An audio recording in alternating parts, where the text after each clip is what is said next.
तो ये भारत की कार्रवाई को इसी संदर्भ में देखा जाना चाहिए। बड़ा साफ कर दिया भारत ने, और लगातार जो अपडेट हैं इस पूरे भारत की स्ट्राइक के बाद, उसको लेकर लगातार हम आपको अपडेट दे रहे हैं। और इस वक्त हमारे साथ बातचीत करने के लिए स्टूडियो में जुड़े हैं लेफ्टिनेंट जनरल संजय कुलकर्णी, जो पूर्व महानिदेशक हैं इन्फेंट्री के, और हमारे जो हैं साथ साथ इसके अलावा अमृतपाल सिंह हमारे संवाददाता जुड़े हैं चंडीगढ़ से, और नीरज सिंह हमारे संवाददाता इस वक्त हमारे साथ जुड़ चुके हैं, वो जो है नॉर्थ ब्लॉक साउथ ब्लॉक के पास मौजूद हैं। जो है सीधा सीधा इस वक्त पहले ही जानकारी लेने के लिए नीरज, मैं आपके पास चल रहा हूं, आपके पास आ रहा हूं। नीरज, अभी क्या अपडेट है आपके पास? आप इस वक्त शायद नॉर्थ ब्लॉक में हैं, तो क्या वहां से अपडेट है? बैठकों का सिलसिला चल रहा है, कल सर्वदलीय बैठक बुलाई गई है, प्रधानमंत्री जो हैं राष्ट्रपति के पास पहुंचे हैं, और क्या अपडेट आपके पास? देखिए अशोक, सबसे बड़ी अपडेट है कि गृह मंत्री इस समय एक बैठक कर रहे हैं, और ख़ास तौर से जो भारत की इंटरनेशनल जो सीमाएं हैं जो दूसरे देशों से लगे हुए हैं, वहाँ के जो मुख्यमंत्री हैं राज्यों के, उनके साथ ये बैठक चल रही है। गृह मंत्री उस बैठक में मौजूद है। इसके अलावा जो गृह सचिव हैं वो भी इस बैठक में मौजूद है। इसके अलावा सीआरपीएफ के डीजी बैठक में मौजूद है, और जो मुख्यमंत्री हैं उत्तर प्रदेश के मुख्यमंत्री, क्योंकि वीसी के थ्रू ये बैठक जो गृह मंत्री हैं वो ले रहे हैं, तो उत्तर प्रदेश के मुख्यमंत्री योगी आदित्यनाथ उस बैठक में जुड़े हुए हैं। इसके अलावा राजस्थान के मुख्यमंत्री, पंजाब के मुख्यमंत्री, पश्चिम बंगाल के मुख्यमंत्री, गुजरात के मुख्यमंत्री और सिक्किम के मुख्यमंत्री इस बैठक में जुड़े हुए हैं। चूँकि आंतरिक हालातों में किस तरीके से कदम उठाने हैं, आंतरिक हालात किस तरीके से बेहतर रहें, उस पर काम करना है। क्योंकि आपने भी देखा है कि सुबह से ही गृह मंत्रालय लगातार एक्टिव है। जो गृह सचिव हैं उन्होंने भी जम्मू कश्मीर के तमाम बड़े जो अधिकारी हैं उनके साथ बैठक भी करी थी, और उनको एक तरीके से वीसी के माध्यम से ये बताया भी था कि जम्मू कश्मीर की जो आंतरिक सुरक्षा है उस पर किस तरीके से जो काम है वो किए जाने की ज़रूरत है। इसके अलावा गृह मंत्री अमित शाह ने खुद जम्मू कश्मीर के उपराज्यपाल मनोज सिन्हा, उनसे फ़ोन पर बात करी थी, और जम्मू कश्मीर के जो आंतरिक सुरक्षा को लेकर किस तरह की स्थिति है उस पर उन्होंने बात करी थी। और अब ये एक बड़ी बैठक हो रही है जिसमें आप देखें कि नेपाल, इसके अलावा बांग्लादेश और पाकिस्तान से जो सटे हुए हमारे राज्य हैं उनके मुख्यमंत्रियों के जो साथ है वो बैठक गृह मंत्री अमित शाह कर रहे हैं इस समय। और ये बैठक अशोक अभी भी चल रही है। इसमें गुजरात और राजस्थान के जो मुख्यमंत्री हैं, खासतौर से पाकिस्तान से सटी हुई सीमा के जो राज्य हैं उनके मुख्यमंत्री भी इस बैठक में शामिल हैं। कुछ देर पहले ही प्रधानमंत्री नरेंद्र मोदी जो राष्ट्रपति महोदय उनसे भी मुलाकात करने गए थे, चूँकि तीनों सेनाओं की प्रमुख हैं राष्ट्रपति महोदय, और उनको ब्रीफ किया गया था ऑपरेशन सिंदूर के बारे में। तो बैठकों का दौर लगातार चल रहा है। लेकिन हाँ, इतना हम ज़रूर कहें कि जिस तरीके से संयमित तरीके से भारत ने पाकिस्तान में बैठे आतंकवादी संगठनों को जवाब दिया है, उसकी तारीफ भी हो रही है। आप देखें कि ना तो हमने पाकिस्तान के सैनिक ठिकानों को टारगेट किया, ना ही जो पाकिस्तान के जो नागरिक हैं उनके इलाकों को किसी तरीके से टारगेट किया। और ये वो आतंकवादियों के लॉन्चिंग पैड हैं अशोक, जहां पर पहलवान जो हमला हुआ था उसकी ट्रेनिंग हुई थी। इससे पहले आप देखें कि पुलवामा में जो हमला हुआ था इसकी ट्रेनिंग हुई थी। और इन्हीं आतंकवादी जो लॉन्चिंग पैड हैं, जहाँ से जो कसाब है और जो डेविड कोलमैन हेडली है उनकी ट्रेनिंग हुई थी। तो इनका नष्ट किया जाना बहुत ज़रूरी था। और भारत बरसों से इस दंश को झेल रहा है, आतंकवाद के दंश को झेल रहा है। लेकिन भारत ने स्पष्ट कर दिया है कि अब भारत को अगर थोड़ी सी भी अगर आतंकवाद ने कोई परेशानी देने की कोशिश की तो उसका मुंह तोड़ जवाब दिया जाएगा। और प्रधानमंत्री ने खुद स्पष्ट कर दिया था कि ऐसा जवाब दिया जाएगा कि जिन्होंने कल्पना भी नहीं करी होगी, इस तरीके का जवाब उनको दिया जाएगा। तो बैठकों का दौर अब चल रहा है। इंटरनेशनल लेवल पर हमने तमाम जो देश हैं उनको बताया है, अपने ऑपरेशन के बारे में सूचित किया है। अब आंतरिक सुरक्षा को मजबूत करने के लिए गृह मंत्री लगातार बैठकें कर रहे हैं। बहुत इंपॉर्टेंट बैठक है जो आप बता रहे हैं। जाहिर सी बात है कि इस भारत की स्ट्राइक के बाद जो है भारत को सावधान भी रहना है, सतर्क भी रहना है, और ख़ास करके वो राज्य जो सीमावर्ती राज्य हैं उन राज्यों को ख़ास तौर से सतर्कता बरतनी ज़रूरी है। न सिर्फ वहाँ पर जो है भारत की सशस्त्र बल, बल्कि जो इंटरनल वहाँ पे जो स्थिति है उस पर भी नज़र रखना, उसको नियंत्रण में रखना बहुत बहुत ज़रूरी है। इसलिए ये एक इम्पॉर्टेंट बैठक बुलाई गई है जिसके बारे में नीरज अपडेट दे रहे थे। जनरल संजय कुलकर्णी, मैं आपके पास आ रहा हूँ। सर, ये 22 तारीख को जब ये आतंकी हमला हुआ था उसके बाद ये तो तय था कि भारत जवाब देगा, ये सब चर्चा कर रहे थे भारत जवाब देगा। प्रधानमंत्री नरेंद्र मोदी कह चुके थे, रक्षा मंत्री कह चुके थे, गृह मंत्री कह चुके थे, लेकिन वो जवाब कैसा होगा इसको लेकर अटकलबाजियां थी। हम जो है सर्जिकल स्ट्राइक कर चुके हैं, हम इसके पहले जो है हम एयर स्ट्राइक कर चुके हैं, और बहुत सारे लोग ये कह रहे थे कि युद्ध जैसे माहौल है, भारत युद्ध नहीं करना चाहता, भारत युद्ध के पक्ष में नहीं है, दुनिया भी युद्ध के पक्ष में नहीं है। ऐसे में क्या भारत के पास कुछ और भी विकल्प थे, या ये जो विकल्प था बड़ा सोच समझ के इस विकल्प को चुना गया? बहुत बहुत धन्यवाद अशोक जी। ये जो विकल्प चुना गया, अगर हम इसको देखें, मुझे लगता है जो ऑपरेशन सिंदूर जो नाम दिया है वो साफ साबित करता है कि इस ऑपरेशन का मकसद क्या था, और वो मकसद इस ऑपरेशन के द्वारा हल किया गया है। ऐसा ऑपरेशन जैसे कहा जाता है कि बिल्कुल नपातुला। क्यों नपातुला?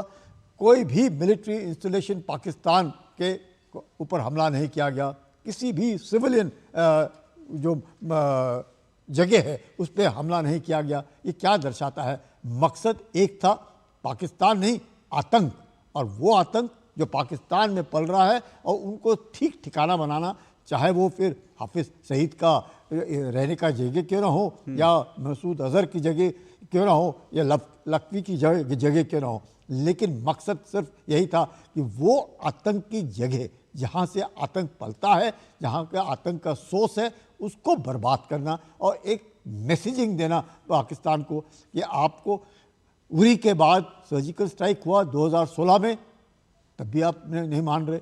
आपके ऊपर पुलवामा के बाद जिस प्रकार से बालाकोट स्ट्राइक हुआ, उसके बावजूद भी आपने पहलगाम किया। लेकिन बात यह है कि उनके जो जिहादी chief of the army staff हैं, जिन्हें हम कह सकते कि सैयद मौलाना हाफिज जो हैं, वो जो कहते हैं वही DGISI थे जब पुलवामा हुआ, और वही आज चीफ हैं जब पहलगाम हुआ। तो ये क्या दर्शाता है? एक मानसिकता, और ये एक नीच मानसिकता, भारत विरोधी मानसिकता। और भारत विरोधी मतलब उन्होंने जनरल जियाउल हक से जो चीज़ सीखी कि to bleed India with 1000 cuts, वो जिया से। और ये तो जी हमारे हीरो हैं, जो मुशर्रफ कहते थे, यही वही कह रहे हैं, ये तो जी हमारे हीरो हैं, और उनको संभालना और उनको इस तरीके से आतंक में डालना, ढकेलना, भारत के ऊपर आतंकी हमले करना, ये क्या दर्शाता है?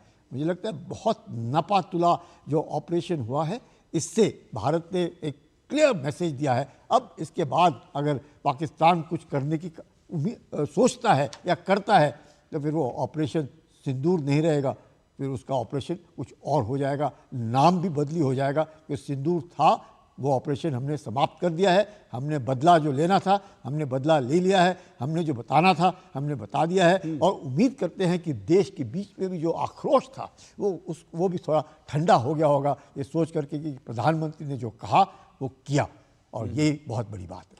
ये बहुत बड़ी बात है। इस बीच जो खबर आ रही है वो ये है कि आतंकवादी, ये जो भारत ने स्ट्राइक की है, इस स्ट्राइक में कितने आतंकवादी मारे गए हैं इसको लेकर कोई बहुत अभी क्लियर आंकड़ा नहीं है, लेकिन वहां से पाकिस्तान से जो वीडियोज आ रहे हैं, जो तस्वीरें आ रही हैं, उसमें आतंकी कई आतंकी जो कमांडर थे, बाकायदा आतंकी संगठनों के कमांडर जो थे, उन कमांडर्स का जो है जनाजे की तस्वीरें आई हैं, उनकी डेड बॉडीज की तस्वीरें आई हैं।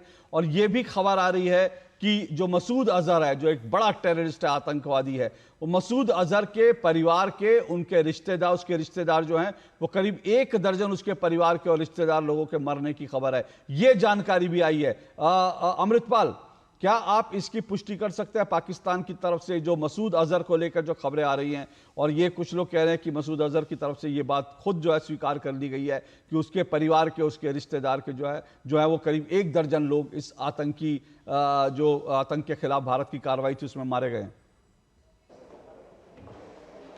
जी, मसूद अजहर ने ये पुट आउट किया एक स्टेटमेंट उसकी ऑर्गेनाइजेशन ने कि 14 लोग जो मरकज़ सुबान है वहाँ पर जो उनके हेडक्वार्टर्स हैं बावलपुर में, उनकी ऑर्गेनाइजेशन के उस पर जो अटैक हुआ है उसमें 14 लोग मरे हैं, जिसमें 10 उसके डायरेक्ट रिश्तेदार हैं, ब्लड रिलेटिव्स हैं, जिसमें उसकी बड़ी बहन है, उसके जीजा हैं, ब्रदर इन लॉ हैं, और रिलेटिव्स हैं, और 4 इनके क्लोज एड्स हैं, जिनका जनाजा आज शाम 4 बजे निकलेगा, वहीं भावलपुर में दफनाए जाएंगे।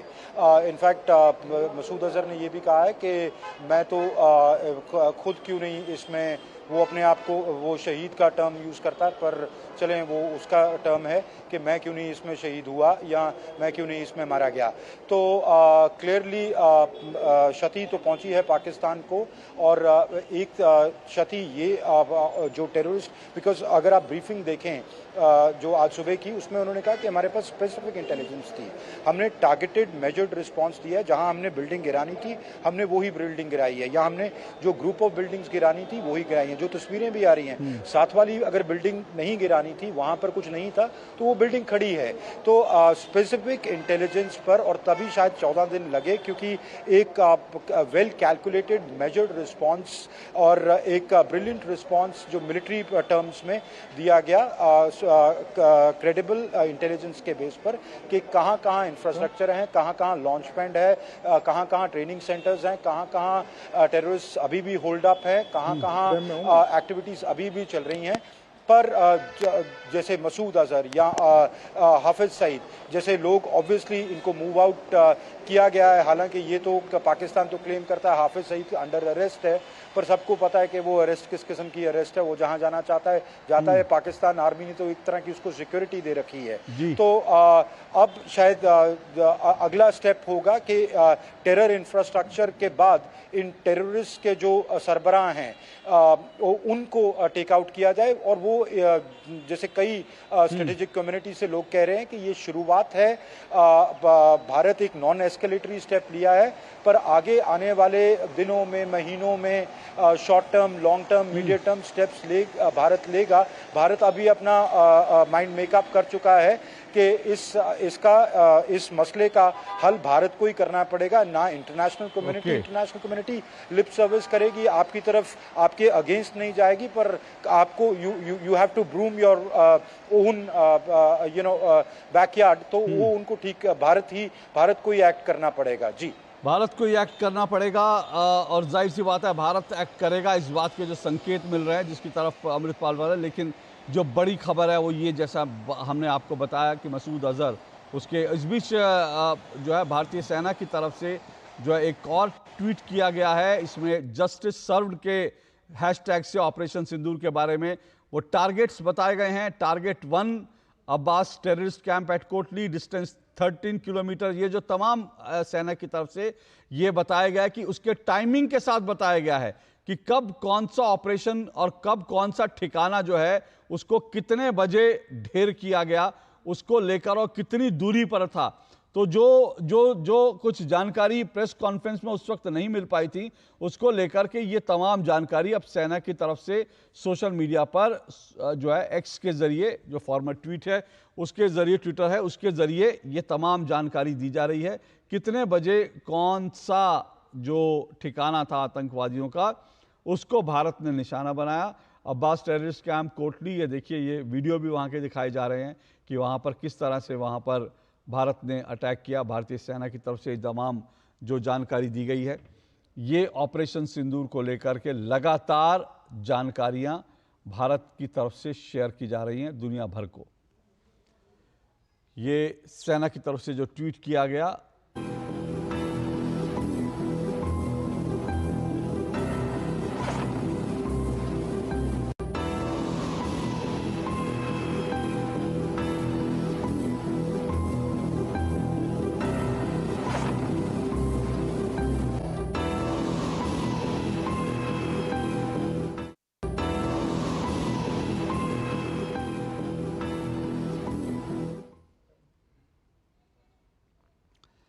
तो ये जो है सेना की तरफ से जो जानकारी दी गई, हम उस पर बने हुए हैं।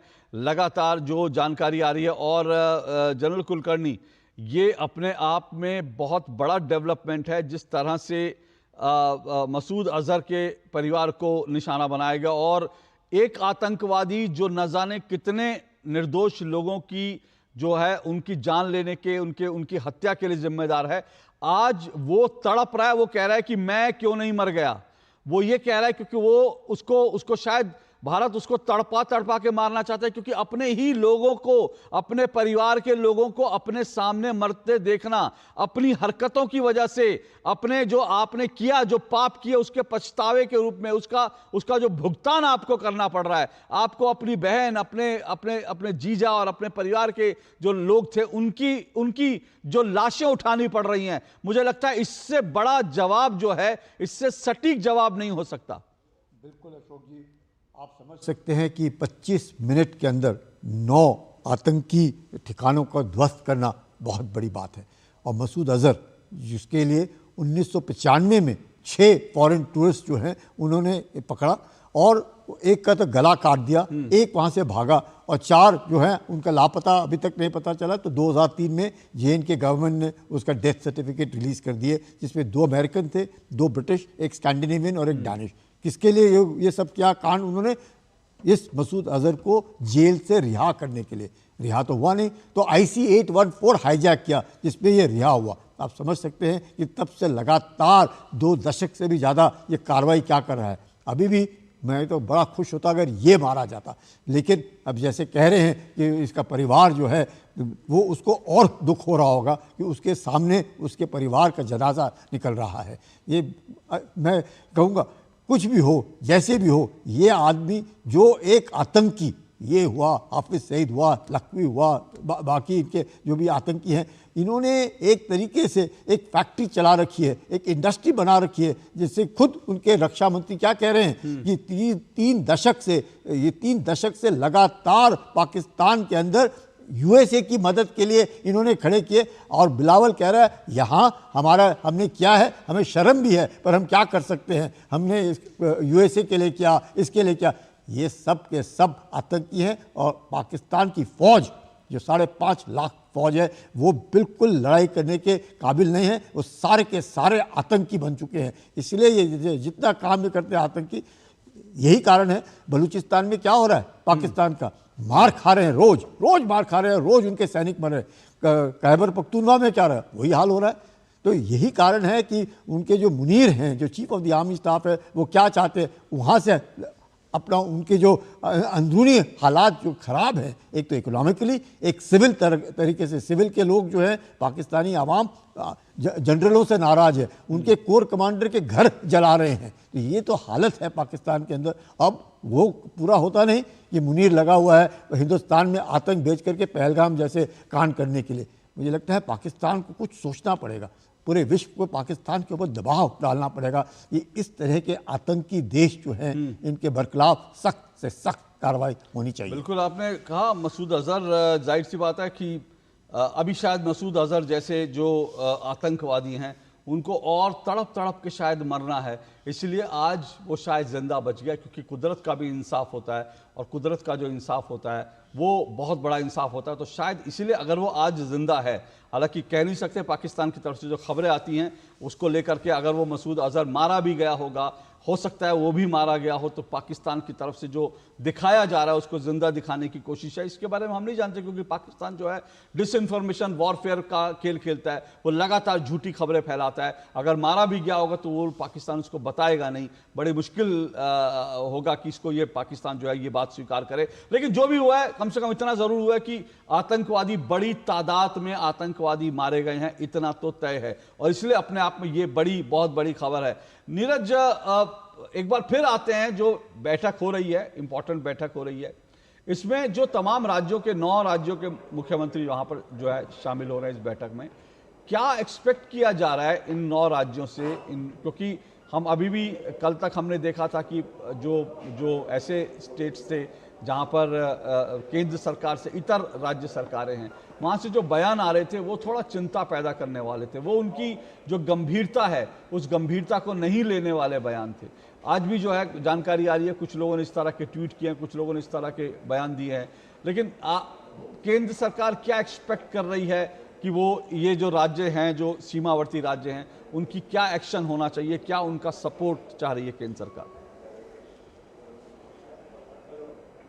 देखिए, सबसे महत्वपूर्ण ये है अशोक कि आप देखें कि अब जो ऑपरेशन सिंदूर है उसके बाद हमारी जो आंतरिक सुरक्षा है वो किस तरीके से मजबूत रहे। आप देखें कि पाकिस्तान पिछले कुछ दिनों से लगातार जो सीज़ फायर है उसका उल्लंघन कर रहा है। आपने देखा भी होगा उन दृश्यों को कि पुंछ और उसके आसपास किस तरीके से जो नागरिक हैं उनको निशाना बनाया गया। कुछ नागरिकों के मरने की खबर भी वहाँ से सामने आ रही है। यही कारण है कि आप देखें कि जो गुजरात का बॉर्डर है, इसके अलावा राजस्थान का बॉर्डर है, आप देखें कि उत्तर प्रदेश और जो नेपाल उसकी जो सीमाएं, इधर बांग्लादेश, पश्चिम बंगाल उसकी सीमाएं, तो भारत सरकार चाहती है कि अब आंतरिक सुरक्षा है उसको मजबूत किया जाए। आंतरिक सुरक्षा का एक मतलब ये भी है कि भारत के अंदर जो लोग इस तरीके के बैठे हुए हैं, जो एक तरीके से विघटन करने की कोशिश करते हैं, समाज में भिगटाव करने की कोशिश करते हैं, तो उन पर भी एक तरीके से लगाम लगाई जाए। इसके साथ साथ अभी भी हम इस बात से अशोक इनकार नहीं कर सकते कि भारत के अंदर अभी भी कई सारे स्लीपर सेल ऐसे हैं जो आंतरिक गड़बड़ियां पैदा करने के लिए तैयार बैठे हैं और किसी भी समय वो आंतरिक गड़बड़ियां पैदा कर सकते हैं।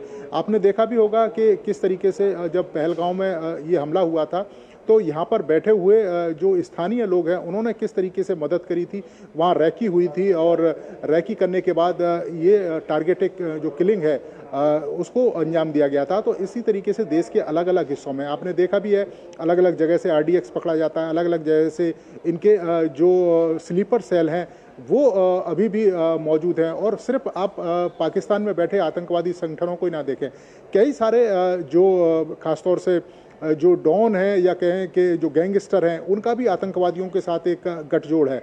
आपने देखा होगा कि NIA ने लगातार किस तरीके से आतंकवाद और गैंगस्टरों के गठजोड़ के खिलाफ लगातार कार्रवाई की है। आपने देखा है कि अलगाववाद में अलगाववादी कई सारे नेता हैं, उनके खिलाफ NIA ने कार्रवाई की है, उनकी तमाम संपत्तियों को सीज किया। हवाला के थ्रू जो यहाँ पैसा पहुँचता था देश के अंदर गड़बड़ी पैदा करने के लिए, खाड़ी देशों से होते हुए उस पैसे को यहाँ तक पहुँचाया जाता था, तो उस पूरी जो चैन है उसको भी NIA ने तोड़ा था। यही कारण है कि जो सरकार है, केंद्र सरकार है, वो लगातार इन राज्यों के टच में है और ये राज्य भी अब समझ रहे हैं कि जो आंतरिक सुरक्षा है एक बड़ा इशू है और अगर केंद्र सरकार के साथ मिलकर काम करेंगे तो इस जो हालात इस समय हैं, जो तनाव बने हुए हैं, उसमें बेहतर स्थिति होगी और अपने नागरिकों को भी सुरक्षित कर पाएंगे और राज्य में भी जो शांति व्यवस्था है वो बेहतर रहेगी। यही कारण है कि उस लिहाज से ये बैठक महत्वपूर्ण है। हालांकि आपने सही कहा कि कई सारे जो लोग हैं उनके बयान इस तरीके के आए थे जो इस समय नहीं देने चाहिए।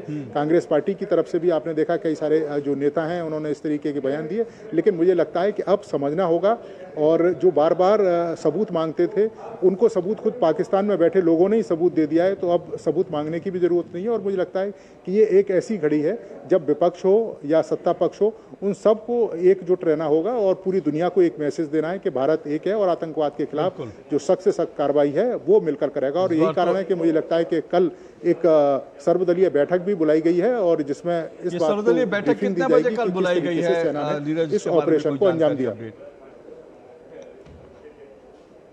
देखिए 11 बजे जो हमें जानकारी मिल रही है कि 11 बजे के आसपास ये सर्वदलीय बैठक है और इस बैठक में जो तमाम दलों के जो नेता हैं उनको ब्रीफ किया जाएगा और बताया जाएगा कि सेना ने ऑपरेशन सिंदूर किस तरीके से दिया था, किस तरीके से टारगेट किया गया था, किस तरीके से प्लानिंग बनाई गई थी, किस तरीके से सेना के तमाम जो तीनों अंग हैं उन्होंने कोऑर्डिनेशन किया था। प्रधानमंत्री लगातार जो ऑपरेशन सिंदूर है उस पर निगाह रखे हुए थे, पूरी रात उस ऑपरेशन सिंदूर के लिए वो प्रधानमंत्री जगे भी रहे थे और मात्र 25 मिनट में इस ऑपरेशन सिंदूर को अंजाम दिया गया था। और ये भी बताया जाएगा सर्वदलीय बैठक में कि ना तो पाकिस्तान आर्मी के किसी ठिकाने पर हमला किया गया, ना पाकिस्तान में रहने वाले जो नागरिक हैं उनके किसी ठिकाने पर हमला किया गया। ये सिर्फ उन लोगों पर हमला किया जो पाकिस्तान में बैठकर पूरी दुनिया में आतंक का काला कारोबार फैलाते हैं और उसी आतंक के काले कारोबार पर ये चोट की गई थी। और ये स्पष्ट संदेश भी है कि पाकिस्तान के किसी भी कोने में ये आतंकवादी बैठे होंगे, आतंकवादी संगठन अपनी हरकतों पर नियंत्रण नहीं लगाएंगे तो भारत की जो सेना है वो पाकिस्तान के किसी भी कोने में उसे जवाब देंगी। और 3 ठिकानों जो 9 ठिकाने जो अलग अलग इनके जो ट्रेनिंग कैंप तबाह किए हैं वो उसी का नतीजा है कि एक संयुक्त तरीके से, सम्मिलित तरीके से और एक निश्चित टारगेट करके सिर्फ आतंकवादी और आतंकवादी संगठनों को ये टारगेट किया और पूरी दुनिया को ये मैसेज दिया। यही कारण है कि कल 11 बजे उम्मीद की जा रही है एक सर्वदलीय बैठक होगी और उसमें इसके बारे में ब्रीफिंग बताई तो कल 11 बजे जो है सर्वदलीय बैठक होगी जैसा जानकारी मिल रही है। और इस सर्वदलीय बैठक में भारत की ओर से जो स्ट्राइक की गई है उस स्ट्राइक के बारे में तमाम विस्तार से जानकारी दी जाएगी। ये इस वक्त की जो बड़ी खबर हमें मिल रही है वो हमने बताया। बड़े सवाल कई सारे हैं। सवाल ये कि 25 मिनट की कार्रवाई के लिए कितनी तैयारी करनी पड़ी होगी, क्या क्या तैयारी की गई होंगी, ये सब चीज़ें जो हैं इस पर हम चर्चा करेंगे। लेकिन उससे पहले अखिलेश सुमन, मैं आपके पास आ रहा हूँ। क्या आपके पास अपडेट है, जो बैठकों का दौर चल रहा है, सरकार की जो अब रणनीति है वो क्या दिख रही है? भारत ने इस स्ट्राइक के बाद जो है कम से कम पाँच देशों के प्रतिनिधियों से बात की है। अंतर्राष्ट्रीय बिरादरी को भारत अपने साथ लेने में कामयाब रहा है। लेकिन अभी आज दिन भर जो गतिविधियां रहेंगी, राजनीतिक गतिविधियां, कूटनीतिक गतिविधियां, उनके बारे में क्या अपडेट है? देखिए, निश्चित तौर पे जो भारत की प्रतिबद्धता थी कि सारे देशों को सूचित किया जाए कि किस तरह की घटना हुई है। इसीलिए आपको याद होगा कि विदेश सचिव विक्रम मिस्री ने और फिर बाद में विदेश मंत्री जयशंकर ने भी तकरीबन 45 देशों के राजदूतों को बुलाकर, साउथ ब्लॉक में बुलाकर उनसे बात की और उन्हें पहलगांव की घटना की जानकारी दी थी। अब जब एक्शन एक हुआ है आज रात में, उस एक्शन के बाद भी जैसे कि 5 देश आपने बताया, अमेरिका है, ब्रिटेन है, रसिया है, सऊदी अरब और यूनाइटेड अरब अमीरात, उनको कल रात में ही वाशिंगटन डीसी में इस बात की जानकारी दी गई थी कि हमने एक एक्शन लिया है। और ये एक्शन ये हुआ है कि संयुक्त राष्ट्र सुरक्षा परिषद ने जो रिजोल्यूशन लिया था कि इस आतंकवादी हमले का जो परपेट्रेटर्स है और इस हमले को जो फैसिलिटेट करने वाले हैं उनको सजा दी जाए, तो उसके हिसाब से हमने उनको अभी सजा दी है। तो एक बात उनको बताई गई। अभी जो विदेश मंत्रालय सूत्रों से और जो खबरें आ रही हैं उसमें है कि उन जिन 45 देशों को हमने ब्रीफिंग दी थी पहलगांव की घटना के तुरंत बाद, उन देशों को भी सूचित किया जा रहा है, उन देशों को भी बताया जा रहा है कि हमने क्या किया है। क्योंकि जो अंदेशा इस बात का है कि पाकिस्तान इसको एक ऐसा मुद्दा बनाने की कोशिश कर रहा है, वो ये कह रहा है कि सिविलियन इलाके में भारत ने हमला किया है। तो इसके खिलाफ भारत लगातार अपने विदेशी मित्रों को यह बताने की कोशिश कर रहा है कि ये जो हमला हुआ है ये 9 आतंकवादी ठिकानों पर हमला हुआ है और जिसमें आतंकवादी कमांडर भी शामिल थे और वहां जो थे वो उनकी जानकारी जैसे जैसे आएगी वो दिया जाएगा। लेकिन ये सारे 9 आतंकवादी जो जिसमें कि एक जैसे मोहम्मद का जो हेडक्वार्टर है बहावलपुर में, एलईटी का जो हेडक्वार्टर है दूसरी जगह, उन 2 जगहों पे हमला हुआ है। दोनों जो है वो यूनाइटेड नेशन द्वारा प्रतिबंधित संगठन है। तो इन पे इनको अगर सजा दी जाती है तो किसी भी देश को इस पे एतराज नहीं होना चाहिए। इजराइल के एम्बेसडर ने अभी सुबह सुबह एक ट्वीट किया और उन्होंने कहा कि भारत को डिफेंड करने का अधिकार है। उसके बाद जो आश्चर्य की बात है कि चीन के जो प्रवक्ता है यहाँ के दूतावास के, उसके प्रवक्ता ने भी इस बात को कहा कि आतंकवाद के किसी भी फॉर्म को बर्दाश्त नहीं किया जा सकता है। तो निश्चित तौर पे भारत की इस जो कार्रवाई है, इस कार्रवाई का किसी ने भी विरोध नहीं किया है। जो भी है सब लोग समर्थन कर रहे हैं और समर्थन इस बात के लिए कर रहे हैं कि ये जो हमला हुआ है बहुत ही तरीके से, सलीके से और टारगेटेड हमला हुआ है। कोई ऐसे स्पोराडिक कहीं भी जाके हम बम गिरा के नहीं आ गए। इसलिए भारत की इस कार्रवाई का जो विदेश में जितने लोगों से मुझे संपर्क हुआ है अभी तक, उन सारे लोगों ने कहा है कि भारत को डिफेंड करने का अधिकार है और उस डिफेंड करने के अधिकार के कारण अगर विदेश सचिव ने जो जैसा कि कहा कि हमने प्रिएम्प्ट किया कि हम यहाँ वो जो आतंकवादी संगठन है वो और हमले कर सकते थे, तो उसको प्रिएम्प्ट करने के लिए, उसको रोकने के लिए हमने ये कार्रवाई की है। तो प्रिएम्प्ट करने का भी अधिकार होता है अंतर्राष्ट्रीय कानून में। हम प्रिएम्प्ट करते हैं अगर कोई खतरा हमारी सुरक्षा को, तो उसको रोकने के लिए हम कार्रवाई करते हैं। तो इसी के तहत भारत ने अपनी पोजीशनिंग जो की है संयुक्त राष्ट्र में या अपने मित्र देशों में जो अन्य देश हैं जिनसे हम संपर्क में थे, उन सारे लोगों को इस बात के लिए सूचित किया जा रहा है। जी, सबको सूचित किया जा रहा है क्योंकि ये कूटनीतिक मोर्चे पर भी भारत कोई चूक नहीं करना चाहता। लेकिन ये जो पूरी की पूरी कार्रवाई थी, इसको समझना बड़ा ज़रूरी है क्योंकि भारत की सेना की अपने आप में बहुत इंपॉर्टेंट और कार्रवाई है। और ये आज़ाद भारत के इतिहास में, पाकिस्तान बनने के बाद के इतिहास में ये पहली बार है जब भारत ने इस तरह से घुस करके स्ट्राइक करी है। और वो भी ऐसा नहीं, भारत की सेना तो 1971 में काफ़ी अंदर चली गई थी, लेकिन यहाँ पर भारत की तरफ से कोई विमान अंदर नहीं गया, भारत की तरफ से कोई जो हवाई सीमा थी उसका उल्लंघन नहीं किया गया, कोई सैनिक अंदर नहीं गया। लेकिन उसके बावजूद भारत ने एक बड़ी स्ट्राइक किया। ये टेक्नोलॉजिकल जो ताकत है भारत की, ये उसका बड़ा प्रदर्शन है। जनरल साहब, ये जानना चाह रहा हूँ मैं कि इस 25 मिनट के कार्रवाई के लिए क्या तैयारियां की गई होंगी, किस तरह की तैयारियां की गई होंगी, क्या क्या चीज़ों का ध्यान रखा गया होगा 25 मिनट, क्योंकि इसमें भारत को कोई नुकसान ना हो, भारत का अपना कोई नुकसान ना हो और कार्रवाई भी जो है वो सफलतापूर्वक हो जाए, तो 25 मिनट के लिए कितनी तैयारियां की गई होंगी?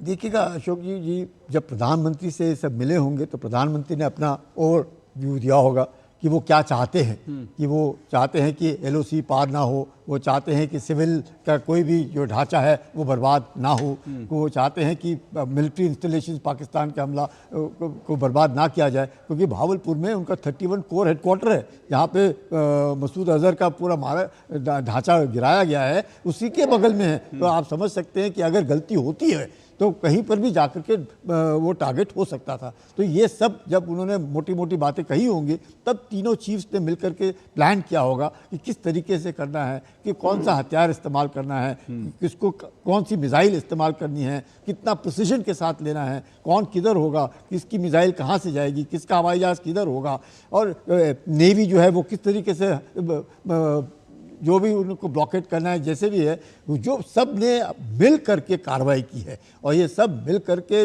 उसको पूरा अपना प्लानिंग करके फिर उन्होंने प्रधानमंत्री को दोबारा बताया होगा कि वो सब तैयार हैं और जब आप चाहें आदेश दीजिए। उसके बाद जैसे हमें मालूम है कि रात के 1 बजे आदेश मिला और 1:30 बजे तक 25 मिनट के अंदर पूरा ख़त्म जो उन्होंने करना था ऑपरेशन सिंदूर। और कहा जाता है कि प्रधानमंत्री खुद मॉनिटर कर रहे थे, खुद मॉनिटर किया उन्होंने पूरा 25 मिनट का ये ऑपरेशन की किस तरीके से जा रहा है, कहीं गलती तो नहीं हो रही, क्योंकि आफ्टर गलती हो सकती थी, गलती हो भी जाती है कई बार, पर लेकिन टेक्नोलॉजी और प्रिसिजन प्रोफेशनलिज्म वो सब दर्शाया और जो प्रधानमंत्री चाहते थे, जो देश चाहता था, क्योंकि इससे पहले भी हम लोगों ने इंडस वाटर ट्रीटी पे हुआ, हम लोगों ने अटारी बॉर्डर बंद किया, हमने वीज़ाज बंद किए, हमने उनके आदमियों को बाहर निकाला, सब कुछ किया, लेकिन वो आक्रोश जो काइनेटिक है कि हमने अभी तक मारा क्यों नहीं किसी को, हमने बदला क्यों नहीं लिया, हमारे लोगों को इन्होंने मारा इस तरीके से और वीर नारियां बना दी, ये जो एक आक्रोश था अब मुझे लगता है उसके बाद ठंडा पड़ा है और लाठी भी सांप भी मरा और लाठी भी नहीं टूटी। तो मेरे लगता है कि पाकिस्तान ने अब कोई भी, मेरी राय है कि पाकिस्तान ने कोई अननेसेसरली रिटेलिएशन की बात नहीं करनी चाहिए, क्योंकि पाकिस्तान ही इसका सौदागर है, पाकिस्तान ने ही शुरुआत की, भारत ने इसको समाप्त करने की कोशिश की। अगर फिर पाकिस्तान शुरू करना चाहता है तो मैं जैसे कह रहा हूँ ऑपरेशन सिंदूर तो हो गया, अब उसके बाद फिर दूसरा ऑपरेशन होगा जिसमें पाकिस्तान का ज़बरदस्त नुकसान होगा और वो पाकिस्तान खुद जानता है कि बलूचिस्तान का क्या होगा, खैबर पख्तूनख्वा का क्या होगा, सिंध और पंजाब का क्या होगा। लेकिन ऐसे में आगे क्या, क्योंकि ये जैसे बहुत सारे लोग कह रहे हैं कि ये अकेली कार्रवाई नहीं होगी भारत ने जो कुछ किया, ऐसा नहीं है, क्योंकि हम पाकिस्तान को भी समझते हैं, आपने उनके 100, 150, 200 या 300 आतंकवादी भी मार दिए होंगे तो उसके बाद उनको क्या फ़र्क पड़ता है, वो तो आतंकवाद पैदा करने की एक मशीनरी है। तो सवाल यह है कि इसके साथ कुछ और कोऑर्डिनेटेड एफर्ट्स होंगे ताकि पाकिस्तान को अलग थलग किया जा सके, पाकिस्तान को जो है जवाब भी दिया जा सके, ऐसी भी आपको संभावना लगती है? बिल्कुल, देखिए फाइनेंशियल एक्शन टास्क फोर्स है, $7 बिलियन, $7 अरब का जो IMF लोन दे रहा है उसका भी एक किश्त, अभी $1 बिलियन की किश्त बाकी बची हुई है। फाइनेंशियल एक्शन टास्क फोर्स जो है ग्रे लिस्ट में उनको डालता है तो उनको फिर से फंड रेज करने, और क्योंकि जब तक पाकिस्तान टेरर फंडिंग और मनी लॉन्ड्रिंग में लगा रहेगा जिस प्रकार से कार्रवाई कर रही है, उसके अलावा पाकिस्तान की जो फौज है कहीं ना कहीं बताना पड़ेगा या विश्व को उसके ऊपर जोर डालना पड़ेगा, क्योंकि एक फौज जिसका खुद का बिजनेस, जिसको तकरीबन वो $30 अरब सालाना कमाते हैं, और सरकार जो पाकिस्तान की सरकार है वो भी सबसे मांग करके जो पैसा इकट्ठा करती है उसमें $10 अरब वो अपनी फौज को चलाने के लिए लगाते हैं। तो आप समझ सकते हैं ये फौज है या ये क्या है, एक बिजनेस है, और वो बिजनेस जिससे पूरा विश्व में जैसे कहते हैं ये हर एक देश की फौज होती है, लेकिन यही ऐसा फौज है जिसकी पूरा देश है, पूरा देश, और कोई भी आप उनके ex chief of the army staff देख लो, क्या वो वहाँ पे हैं, पाकिस्तान के अंदर रहते, सारे के सारे रिटायर होते नहीं कि बाहर प्रदेश में चले जा कर के बस जाते हैं। इनकी आप देखिएगा, इनका भी परिवार इन्होंने भेजा, यानी कि इनको मालूम था कि हिंदुस्तान जो है वो बदला लेगा, इसलिए उन्होंने अपने परिवार को पहले ही वहाँ से हटा करके बाहर भेजा। बिल्कुल, और सिर्फ ये नहीं बल्कि पाकिस्तान के और भी जो तमाम सैन्य अधिकारी थे उनके बारे में भी खबरें हैं कि उन्होंने अपने परिवार को पाकिस्तान से शिफ्ट कर दिया, क्योंकि उन सबको मालूम था कि भारत जो है कुछ ना कुछ बड़ी कार्रवाई करेगा, और इसीलिए सब लोग अपने अपने परिवार के लिए सुरक्षित ठिकाने ढूंढ रहे थे। लेकिन मसूद अजहर जो है वो अपने परिवार के लिए सुरक्षित ठिकाना नहीं ढूंढ पाया, और उसके परिवार के जो है 10 लोगों के मारे जाने की खबर है।